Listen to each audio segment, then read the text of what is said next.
नमस्ते। एकादश वर्ग के छात्रों का इस कालांश में स्वागत है। प्रसंगवश व्याकरण के पाठ्य बिंदु में पठित संधि को हम लोग यहाँ स्पष्ट करेंगे। तो सबसे पहले संधि कहते किसको हैं? तो कहा जाता है कि दो वर्णों के मिलने से जो परिवर्तन होता है उसे ही संधि कहते हैं। यह संधि तीन तरह की होती है: स्वर संधि, व्यंजन संधि और विसर्ग संधि। स्वर संधि को सबसे पहले हम लोग यहाँ स्पष्ट करेंगे। तो स्वर वर्ण अ से लेकर औ तक होते हैं। उन स्वर वर्णों में जो विकार उत्पन्न होता है, स्वर वर्ण आपस में मिलते हैं और उनमें जो परिवर्तन होता है, जो कोई तीसरा वर्ण बन जाता है, तो उसे स्वर संधि कहते हैं।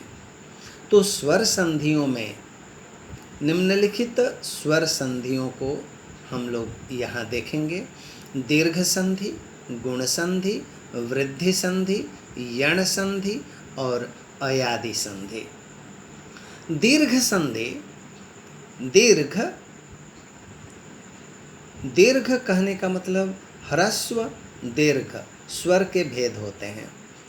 तो जो 5 प्रमुख स्वर हैं, उन स्वरों का दीर्घ होना दीर्घ संधि है। इसके लिए सूत्र है अकः सवर्णे दीर्घः, अर्थात अक प्रत्याहार में जो वर्ण हैं अ, ई, उ, री और री, ये आपस में दीर्घ हो जाते हैं, मिलकर दीर्घ हो जाते हैं।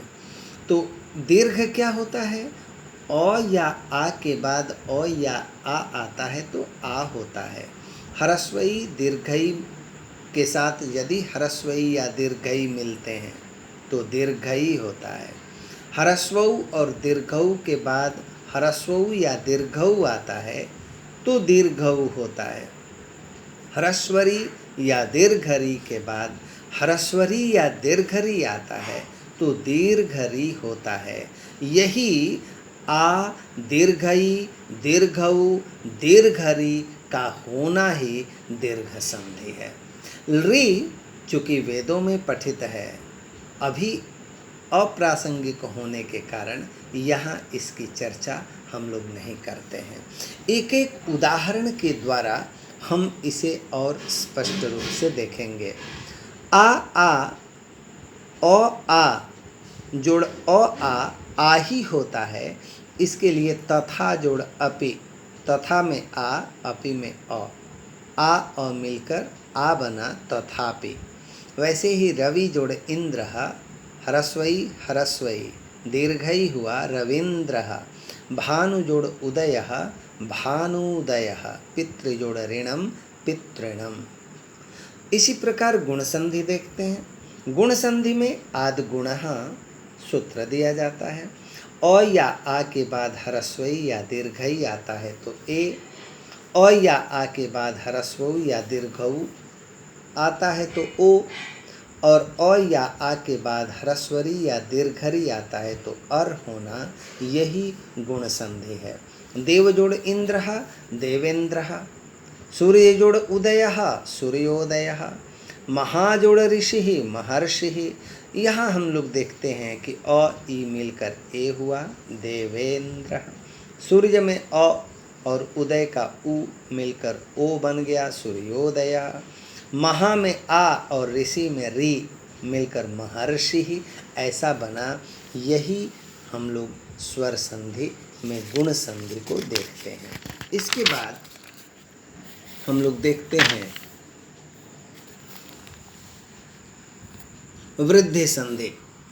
वृद्धि संधि वृद्धि रेचि, वृद्धि रेचि अ या आ के बाद ए ऐ आता है तो ऐ, सदा जोड़ एव सदैव। अ या आ के बाद ओ या औ आता है तो औ, वाना में अ, औषधि ओ, ओ मिलकर औ बना वनौषधि। इस प्रकार यह वृद्धि संधि का उदाहरण है। यण संधि में यण हो जाना यण संधि है। किसका यण? तो इक का। इक में कौन कौन से वर्ण आते हैं? तो ई, उ, री, रे। इनका यण हो जाता है। यण में य, व, र, ल यही हो जाता है। और तो प्रश्न है कि इक का यण होने में शर्त कौन सी है? तो इक के बाद कोई यदि भिन्न स्वर आता है तो यण हो जाता है। जैसे ह्रस्वई दीर्घई का एक उदाहरण, प्रति जोड़ एकम।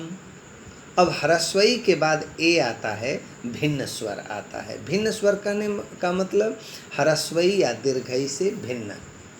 तो प्रत्येकम य हो गया, य, ए, ये, प्रत्येकम। मधु जोड़ अरिहि, मध्वरिहि।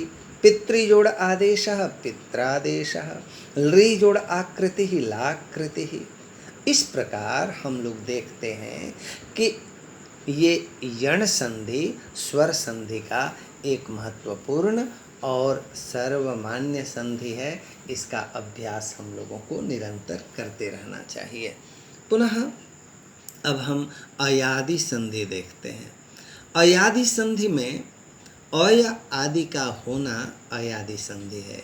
सूत्र है एचो यवायावः, अर्थात ए, ओ, ऐ, औ ये एच प्रत्याहार के वर्ण होते हैं। इनके बाद यदि कोई भिन्न स्वर आता है तो क्रमशः ए का अय, ओ का अव, ऐ का आय, औ का आव हो जाता है। ने जोड़ अनम, नयनम। ए और अ में संधि हुई है। ए के बाद कोई भिन्न स्वर आया, इसलिए ए के स्थान पर अय होकर नयनम ऐसा रूप बना। नय जोड़ अकह, नायकः। भो जोड़ अनम, भवनम। पौ जोड़ अकह, पावकः। इस प्रकार हम लोग इन स्वर संधियों को इस रूप में देखते हैं। अब व्यंजन संधि। व्यंजन संधि व्यंजन वर्णों के साथ स्वर और व्यंजन वर्ण कोई भी यदि मिलते हैं और उनके मिलने से कोई नवीनता आती है, कोई विकार उत्पन्न होता है, कोई परिवर्तन होता है वर्णों में, तो उसे व्यंजन संधि कहते हैं। अब हम लोग व्यंजन संधि के कुछ भेदों को देखते हैं। तो व्यंजन संधि के भेदों में अनुस्वार संधि, जस्त्व संधि, छत्व संधि, लत्व संधि, तुक संधि, ये महत्वपूर्ण संधियां हैं। इन संधियों को अगले कालांश में हम लोग देखेंगे। धन्यवाद।